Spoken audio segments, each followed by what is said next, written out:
Within the Plumas National Forest, there is an alien world where carnivorous creatures are consuming the local wildlife, one bite at a time. They found mice in here. What? And that's why actually people call it an insectivorous plant, but it's actually a carnivorous plant. Carnivorous. Because it eats mice.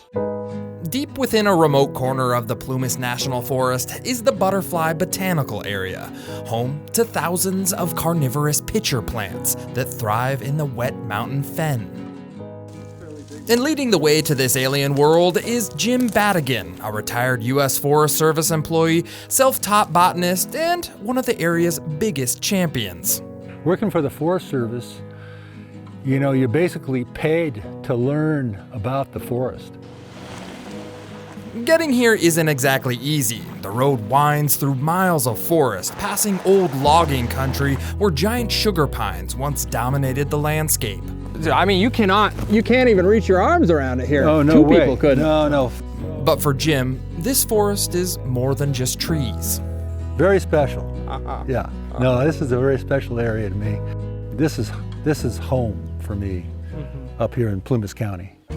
Once you reach the trailhead, a short walk leads you to the boardwalk that overlooks what looks like a boggy, wet swamp. I mean, it may look boggy, but it's not. It's a fen. And it's a fen because the water is slowly, constantly moving down through it, whereas the bog just sits there in the water, it doesn't move. And growing from that sponge are some of California's strangest plants. You have just plucked one of these alien-looking plants here. Yes, a California pitcher plant, also known as a cobra lily. June is prime time to see the pitcher plants because they're in bloom. The flowers don't have much fragrance, but the funnel-shaped leaves of the plants do, and they attract unsuspecting insects. Well, it has glands up in there, and these glands secrete a certain smell that also attract them up in there. The insects follow the scent into the plant's funnel-shaped trap. Inside are downward-pointing hairs that act like nature's one-way street. Oh, there's guys in here. There they are. There's an ant in there. We freed him. Eventually, the insects fall into the water and get trapped at the bottom. Basically, after a while, he drowns. The insects slowly dissolve and the plants absorb the nutrients. It's a survival strategy that allows these plants to thrive in nutrient-poor soil fed by constant groundwater.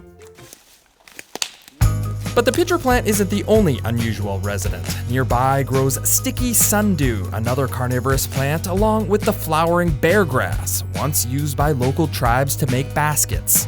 Why do they call it bear grass? I've never known anybody that could say why they call it bear grass, but I will tell you that one time I was out here and there was a bear here.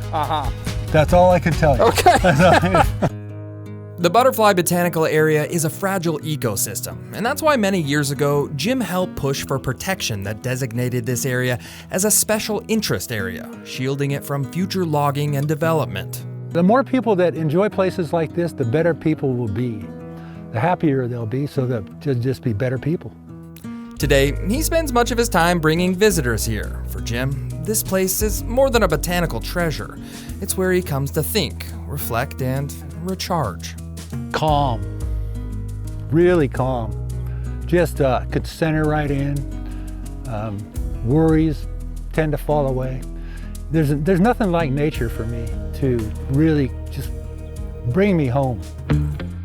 And I think after spending a little time among these alien-looking predators, you might leave feeling the same way. From the Butterfly Botanical Area in the Plumas National Forest, a special interest area, I'm John Bartel. Hope to see you on the back roads.